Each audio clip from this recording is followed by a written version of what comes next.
morning, Wanda. Lekker om saam te kuier. Good morning, Brad. Hope you're well and I'm doing warm. well. Yes, I'm doing well. I'm just, if I look on the news channels, I'm really just so touched by all the people in the communities who are really suffering this morning. Yeah.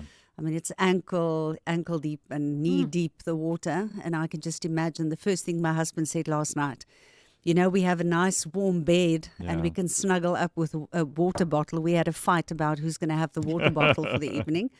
And I just realized some of those families, if they just had one of the blankets that we had on the bed, that would have been great. And this is exactly what our radio station stands for, is to be involved in those communities. But we'll talk about that later. Yeah, let's get talking about Radio Cape Pulpit. Tell us a little bit about the history. How long has it been around and where are we going? Well, we're in the 13th year, right? And Brad has been here for quite a while, for those listeners who didn't know. Almarie ken ek al van voor haar geboorte af. Voel dit vir my. Is al soveel jare wat ons mekaar eintlik ken. Nooit gedink ons gaan mekaar weer hier raakloop nie, nê.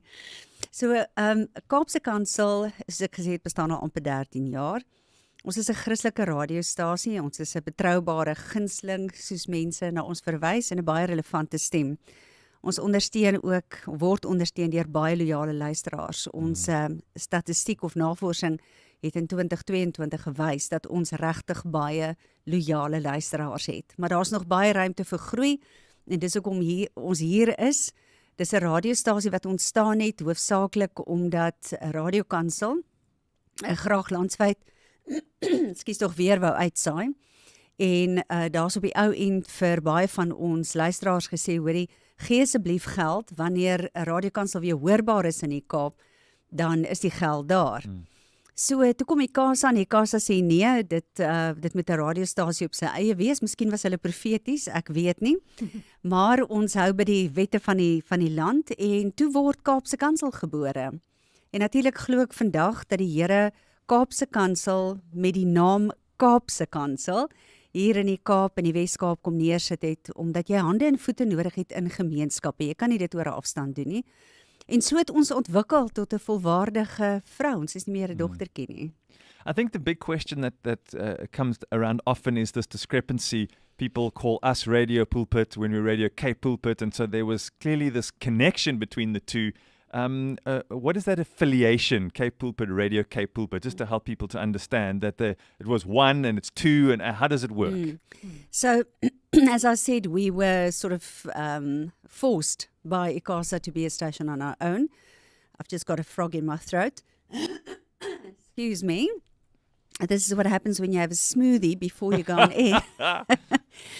So, yes, sometimes there is a bit of a brand confusion, Yes. but we don't mind that. But at the moment, we have to really push hard for the identity and the survival of Radio Cape Pulpit, 7 to 9 a.m. So we have different frequencies, and the AM transmitter, as we know, takes you almost across the Western Cape, but it's up to Langebaan, Struisbaai, Robertson, and then obviously the Peninsula. But so we are two different stations, two different budgets, two different broadcasting areas. I think that's one of the most important things. And I strongly feel about the fact that, or I feel strongly that when listeners is in your reception area, that those listeners need to be part of your family because they need to support you. They need to support your budget, two different budgets. They need to support your budget. They need to enable you to minister and reach out to the communities in their area. This is only possible if you are two separate stations. And this is important for us to push so that people will know that we are 7 to 9 a.m. And that we are here to stay. That's basically the relevance or the affiliation. Yeah. So what's happening at the moment that's been coming for a while now that's got us to this point where we feel as Cape Pulpit we've got our own journey that we're on now as a separate entity? I think the most important thing is for people to realize that there's no division or bad blood or I don't know how they say that in English, but there is one thing that we all stand for in the Christian context, in Christian family and in church and in different societies and ministries. We all know the principle of unity. And if ever there was a time that Cape Pulpit needed unity amongst its listeners and amongst the team itself, is that this is the time. Yeah. Because we know God only declares a blessing when there is unity. So for us at Cape Pulpit, it is a very simple change that has taken place. So over the last few months, I almost want to say years, last 3 years, there's been extensive negotiations to decide, is Cape Pulpit going to be a station on their own? Are they going to keep their doors open? Or due to financial constraints, are we going to close Cape Pulpit down? So that was the reality. Yes. So we've been living with that, almost want to say, sword above our heads for the last year. And it was intense, the negotiations. And I think finally, I believe that we heard from God and the decision was made, Cape Pulpit needs to be on its own. It needs to stand on its own. It needs to provide for itself. It needs to be a business on its own. It needs to become a sustainable entity, which it is. Yeah. But we do need the support of our unique listeners in the Western Cape. So that's our situation at the moment. Financially, it is quite a challenge for us because we have a very expensive transmitter, hence the fact that we are broadcasting across the Western Cape. So people would say, but why not, why don't you go for a cheaper transmitter? The reason is we are a mission station. And God's instruction was, this is your broadcasting area. This is your area of influence. Yeah. This is sorry, Almarie, just one last thing from me. This is a difficult thing maybe for people to grasp because they've often seen us as one and the same radio station. We've spoken about Radio Pulpit and Radio Cape Pulpit, and we've always done a Visiathon, which has always been like a combined thing. It's combined voices, and sometimes it's combinations from Pretoria and Cape Town and whatever. But now we are. I think we just have to sort of be clear that are we stepping into a new era? Is this a time of change? What does that look like? It's a complete new season, a complete change. We've got an identity of our own, and I think people will probably never hear the word Visiathon in the Cape again. This is why we're running the SOS campaign, because it's literally support our station. We wanted to say save our station, but we won't go there. We're literally giving the message of support our station. And it's very simple. The change in the season that we are going through is a miraculous one as well. We're trusting God for great miracles.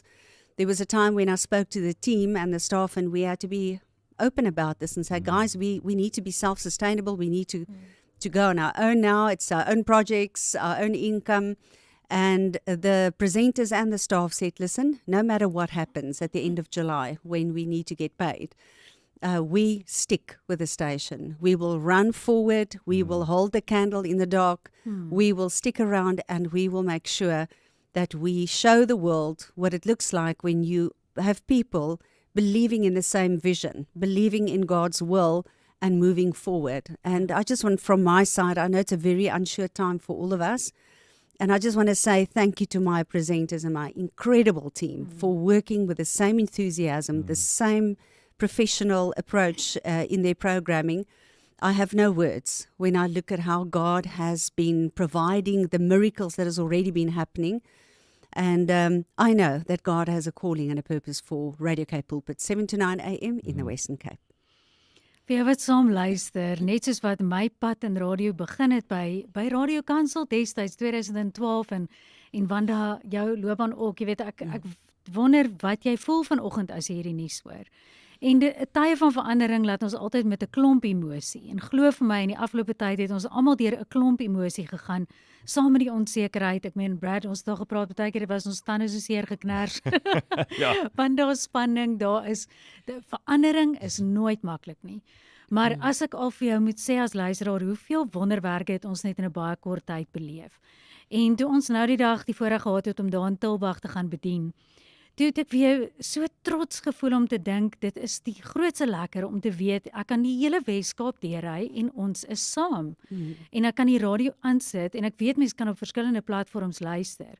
Maar soos Wanda nou daar gesê het, ons mandaat is om die hele Weskaap te bedien en daarvoor is ons hier geplant sodat ons na jou toe kan kom ook.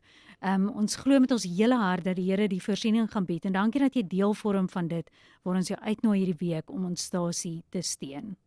So what are we asking, Wanda, when we say SMS, the words SOS or WhatsApp SOS in the details? Yeah. What is it that we're looking for? What do we need from our listeners? So SOS stands for Support Our Station, and then Almarie, the Afrikaans purist here in the station, she said, no, but we need to get an Afrikaans so that the abbreviation SOS works for Afrikaans people as well. So it's Steun ons stasie in Support Our Station. So what we need people to do today is they just send the letters SOS, their name and the amount, to 081-729-1657 or the SMS line 37988. And I think what is important is we've really set up the website in such a way that if you're young and funky and you want to do the Pay Fast route, there's a lot of options under Pay Fast that you can follow. And then obviously you can also sign your debit order there, and we'll get back to you with the right information. Brad, if I can just add, please. Since the day that I took over, it's the 1st of July last year, so it's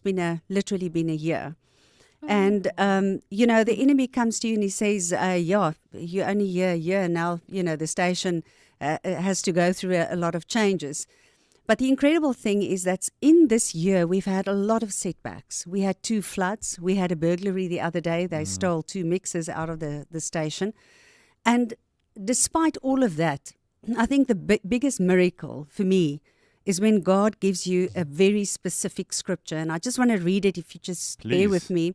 Isaiah 58. Now, as a board of directors and myself, we fasted for 3 days to ask God, is this what we need to do? Are we going to move forward with the whole team and the mission that God has given us? I mean, you know how many community projects we've been doing the last year. Yes. I think it's about 8 or 9 community projects. We know it's relevant for us to be here in the communities. So what God has done in this time is to provide for us to be able to do these projects. And this is why we need the support of our listeners. But then when we had those 3 days, God gave us this scripture, Isaiah 58. Then your light will break forth like the dawn, and your healing will quickly appear. Then your righteousness will go before you, and the glory of the Lord will be your rear guard. Then you will call, and the Lord will answer. You will cry for help, and he will say, Here I am. If you do away with the yoke of oppression, with your pointing finger and malicious talk, and if you spend yourselves in behalf of the hungry and satisfy the needs of the oppressed, then your light will rise in the darkness, and your light will become like the noonday. The Lord will guide you always. He will satisfy your needs in a sun-scorched land, and will strengthen your frame. You will be like a well-watered garden, like a spring whose waters never fail. This is my God. This is your God. Wow, that's incredible. Wanda, we've just got a few more moments together before time to move on to Leaf. What's happening in terms of programming? So, Brad, there's a few changes. I always feel that we owe the listeners what they used to. So I just need to make this very clear. It depends on what the decisions are moving forward. This is not only our decision. It will depend on, which programs we will be able to get from Radio Pulpit. But at the moment, Leaf, the program Leaf, which was on simulcast on Cape Town and Gauteng, the decision was made and a new program started in Gauteng on Radio Pulpit, and Andre is now only in 7 to 9 Valley. So it's 7 to 9 a.m. So if there are any Facebook streaming listeners watching today, please tell your friends Andre is still with us, the beautiful Andre Powell on Leaf, but she's only in Cape Town on 7 to 9 a.m. Always the podcast where you can go to and join Andre there. And it's such a privilege to have somebody like her, professional like the two of you, on our station. Thank you. Okay, and then as things start to unfold and as we all become accustomed to the changes and the way that things might feel and sound a little bit different, we'll continue to share information. Wanda, you'll be on throughout the course of this week chatting on different programs. Yes, yeah, I believe so. Yes. I must tell you, Brad, Yeah? I had the what do you call it, the jitters when I had to go on air. Clearly, Wanda I'm not on Bam. air anymore. So, but thank you for your time and for accommodating me this A morning. question came in from a listener, Wanda, while we've still got you here, and they said, but what about the Visiathon that's just finished? Is this now something different? Yes, so the Visiathon, usually in Cape Town, we get a small amount of the Visiathon when there's a Visiathon. Yes. So the Western or Cape Pulpit gets 20%, and the rest goes to Radio Pulpit and whatever organizations or whatever. So this year, the Visiathon took place, but Cape Pulpit, and this is all I'm going to say, Cape Pulpit needs to do the SOS Campaign, which is a small Visiathon in a sense, so that we can make sure that the money is paid out to us, and so that we can move forward with the work that the station has to do. Okay, so in the future we won't see a thing like a Visiathon again? Not on us, not on Cape Pulpit's airwaves. It will probably be on Radio Pulpit. I'm not sure what their plans are. Okay. But I'm sure it's like a tradition there. It will happen. But for Cape Pulpit, it will be like an SOS campaign or whatever the fundraising is that we will do on air.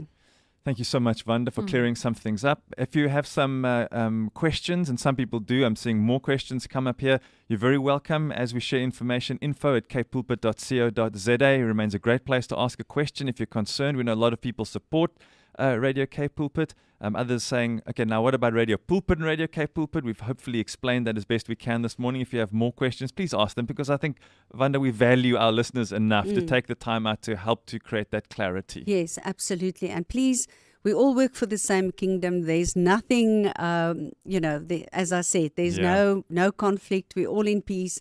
We do our work. We do it in different broadcasting areas. That's it. That's the only thing that we need to take forward with us. Thanks so much, Wanda. That's our station manager, Wanda Bam, and we're grateful for her to clear things up this morning. Dankie, Wanda. Lekker dag vir jou. Thank you. Almarie, we've reached that point where we wrap things up. Ja,